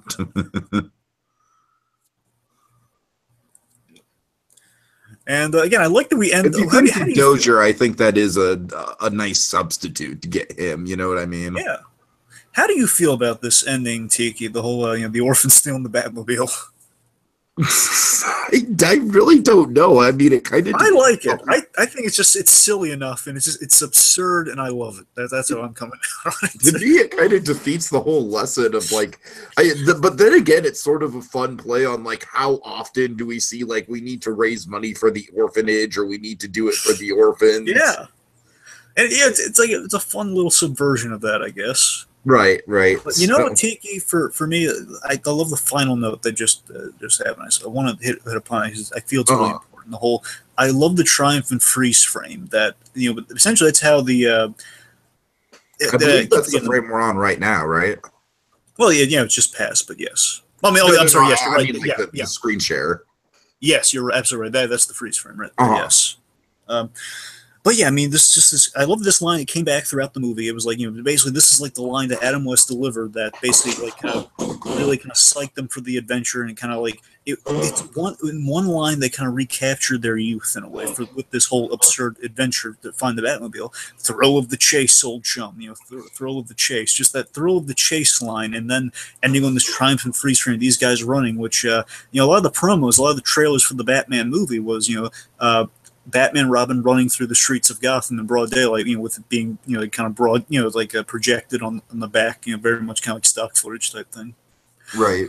But it's just that great triumphant, like, oh my God, these guys, they still got it, and they're still they're those exuberant souls that meant so much to so many people. It's really nice. It's a great note to end on. All right, so yeah, I guess just in terms of my final thoughts here, just I don't know, I think you've probably seen this more times than I have. You're probably more attached to it. To me, it's an interesting combination of like some awkward like TV tropes and also a genuinely fun story. Some like I said, I think the movie shines its best when when they're showcasing the Adam and Burt friendship in the flashbacks, and B, when, of course, we're getting the Adam and Burt friendship and the road trip type stuff. Basically, anytime they're doing the Adam and Burt type stuff, it works really well. Anytime the movie sort of like divulges into like a weird subplot, it works out kind of awkwardly. But overall, it's a nice little relic, an interesting kind of time capsule of as you said, Dragon, a time period of Adam West's life that a lot of us are very familiar with, kind of like one of the go-to time periods of Adam West. So yeah, glad we did it, and looking forward to kind of going through the final performance. As much as the finality of that kind of makes me sad. So, all right, final thoughts on your end? Again, I got a lot of fondness for it. Again, I know it's not. Yeah, it's not perfect. There's a room for improvement here and there, but in a way, it's kind of like the Batman series itself. It's a satire on the TV movie, and the one thing it has over a lot of TV movies is that it tried to do something different. It had fun with it. It kind of added that great kind of that framing device with Adam and Burt in the present. Again, it was remarkably faithful to a lot of the stuff that that transpired in the making of the series. Again, honestly, you could show this to someone who as kind of a basically, instead of showing the biography, you could show them this, and it'll line up pretty well with that. So I mean, it's very accurate. Again, there are a few embellishments that are very noticeable. So I mean, I want to say there's only a few of them, but they're noticeable. Mm-hmm. Yeah, and just on the whole, it's a fun, jaunty, kind of campy adventure. It's definitely a watch for like if you just want something to put on while you're doing stuff, but also just the kind of I think it's a nice celebration of not just Adam West, but Adam West and Burt Ward, the actors, the guys who kind of helped bring this, bring these characters to like bring this iteration of Batman to life. And again, I love that it's called Misadventures of Adam and Burt, not just I know it's a long title, but I kind of like that Adam and Burt are in focus over the characters Batman and Robin. It's not it's the actors before the roles, and I think that's appropriate. It's fun. It's in the spirit of a show. A lot of us really enjoy. And echo my associate here's thoughts in very much that it's going to be. There's that finality with Batman versus Two-Face that I'm also dreading as well, where it's going to be that. The thing I'll say to build that up is, folks, is that it's the last time we're going to hear Adam West. It is, and it's... Dragon, can I make a confession to you? Yes. I still haven't watched the last 10 minutes of Batman versus Two-Face just because it's like ripping off a Band-Aid. I know, right? And I still haven't done it. It's like I was going to do it before we came on, but I was like, oh, I can't. I need to save it. I need to savor it.